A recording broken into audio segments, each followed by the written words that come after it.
Nice. Okay, let's get right into it. So, something I'd like to start off with. I'm not sure if y'all are hip to this or if anyone's seen this, but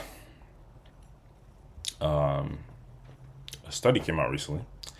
A new study shows that Mario Kart, yes, the kart racing Mario and his friends game, is the most stressful game of all time, raising players' heart rate to 32.8% on average. What's on that next slide? Is that like the list of other stuff? I'm just curious. Oh, okay. And it also shows like the top five most stressful games. So a new study found that Mario Kart is the most stressful game, again causing a 33 increase in players' heart rate. So I guess that's how they're calculating or approximating the stressfulness of a game. The research involved 14 participants playing 16 popular games, with Mario Kart raising the average resting heart rate from 64 BPM to 85 BPM. Other top stress inducing games include FIFA Soccer, Call of Duty, Dark Souls, Fortnite. The study highlights an intense emotional engagement to physical response elicited by these games. So, we all grew up playing games. We all, still play games in our spare time. And, what's interesting? I would say almost an element for how much you might have some level of connection to a game might be tied to how much emotion it can invoke in you. I don't know if that's a fair statement, because I know a lot of people like games like what's the cooking games? The games like that where I guess those games can get stressful too. Or Animal Crossing is another example of like a very chill. So I guess maybe that's not true for everyone. But for a lot of people, I would say their favorite games is typically tied to some level of this game is uh increasing your heart rate, so to speak. Oh, But you guys can correct me if I'm wrong here. But so like it's like I mean they already said it in the little thing, but they got some data here as I mentioned before. Mario Kart, the average BPM increase was 33%. FIFA spiked it by 31%. Call of Duty 30%. Dark Souls, I'm surprised that Dark Souls on here, but that makes a lot of sense. 28%, and Fortnite with 26% approximately. So I'm sure some of these games we on here like more than others, but I'm just kind of curious to know what y'all think, in your opinion, would be considered the most stressful game. We'll start off with you, Ghost. What do you think?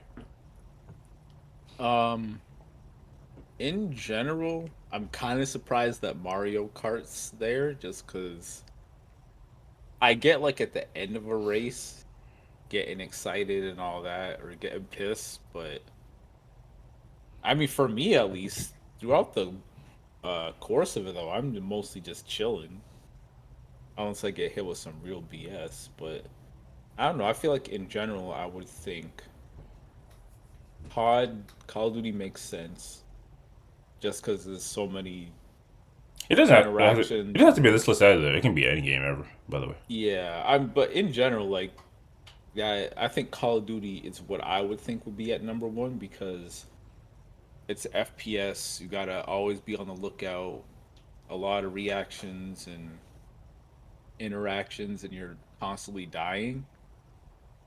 But beyond that, I mean, if you're a scrub, I don't know. sorry.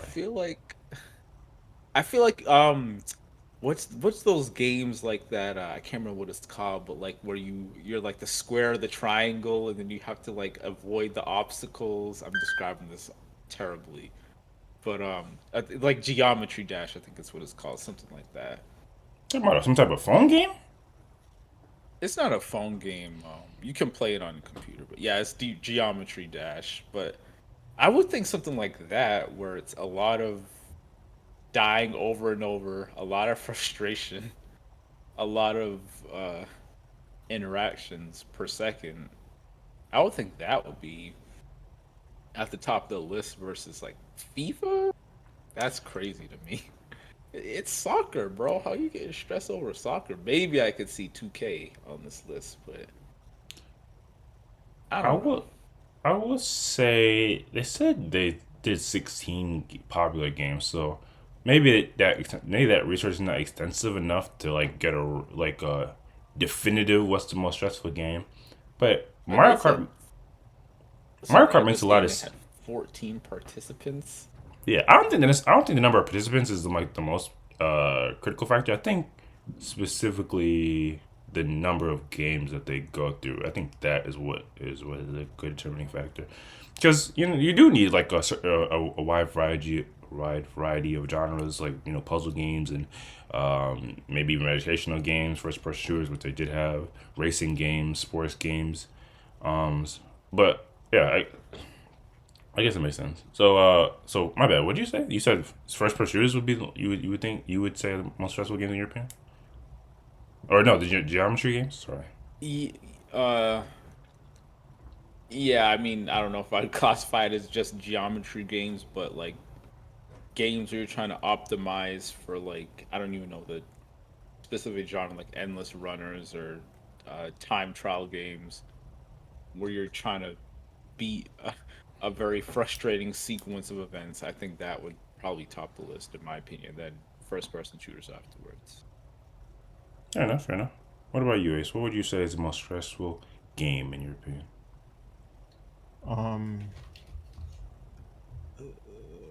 I I think well, I can say what pisses me off the most is Street Fighter.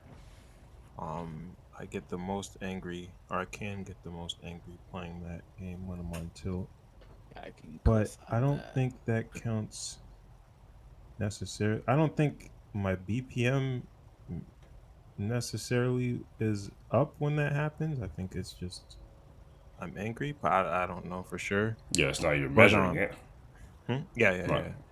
But I think like in terms of anxiety, because like when you're playing Street Fighter, you know the your matches don't last long enough for you to be like anxious about winning the match for a very long time. It's just you're going into multiple matches and getting more and more angry. Ah, So when I think of games that have made me the most anxious, like just on a constant you know uh uh over a longer period of time, um I think like a Bloodborne, yeah, Dark Souls, like those type of games probably are the ones that have made me anxious because of something, I mean, the length of the boss fights, um and even when you even I mean the fact that you do die and you have to start over, it kind of mitigates some of that. But when you're in the zone, like, even though you do die a lot, you're still you're still going, or at least for me, I'm not going in necessarily angry as much as just trying to learn as much as possible, and each time I'm going into that fight, like trying to make it the one where I get the win. So I think my adrenaline is pumping the most when I play those, and, in particular when I'm going up against bosses. And yeah, I think like the anxiety is high, and I find this the most rewarding too in terms of when you finally win, when you finally get the win against some of those bosses. Um, yeah, so I would say like the Souls like genres is probably the one. Mm-hmm. Yeah, that makes sense. And it ended up on this list. So definitely has some validity to it. Yeah, I with all the streamers I've watched played Souls games, it definitely some of the most stress inducing. And then as for me, obviously it's not gonna be no surprise. Kind of akin to what you were talking about. I would say fighting games, and I'm almost surprised fighting games aren't more represented on in the data. The only thing I might say, again, we don't know all of the games that they made the people play, the participants play, but I almost wonder is if fighting games are only tend to be stressful at at a higher competitive level. I wonder if you just put somebody that's maybe not super versed in a fighting game into a match and they're playing against either somebody that's also not that good or somebody that's obviously super really good, if that's going to raise their stress or their heart level because you might just feel like you're outclassed anyway. But yeah, definitely fighting games for me, and I guess specifically what I know the most, Smash. there's definitely that like when you're trying to get to that elite level in Smash, and like you keep running across the worst matchup for you. Honestly, I haven't hooked myself up to anything, but I know there was some times where I'm just super stressed with a K. I know my heart rate's all effed up, and yeah, definitely the most stress inducing in my opinion. But yeah, but yeah, going back to like this list, Mario Kart doesn't surprise me. I think like you always hear about people having like a not fun time when they're playing a Mario Kart type of game. And that's interesting comments to what you were saying, because I don't want to spend too much time on this, but well, I think high action, or however you describe it, like games where you're constantly having to move, I think that is an element, and I think that's represented in like a FIFA game or Call of Duty game. But I think just like in this on the opposite end of the spectrum, like games where like there's you're not always like have to have your like you don't have to have APM or whatever it's called, but like or APS, whatever. But like once you do get to that certain point, like for Mario Kart, when you are doing really good, but you got that blue shell coming for you because you're in first place, you're like it's just gonna spike. I can already imagine it. That makes sense. But yeah, ultimately speaking, whether you play games just to chill or maybe you enjoy some of that heart racing action, I think there's games for everyone. So yeah, and again, that's where I would like to see where this data goes. I would like to see what games people like the most, and do they tend to be more stress inducing. I think that really just is a component of the why we like games. We like to get pumped up. But if there's nothing else, we can move on to the next topic.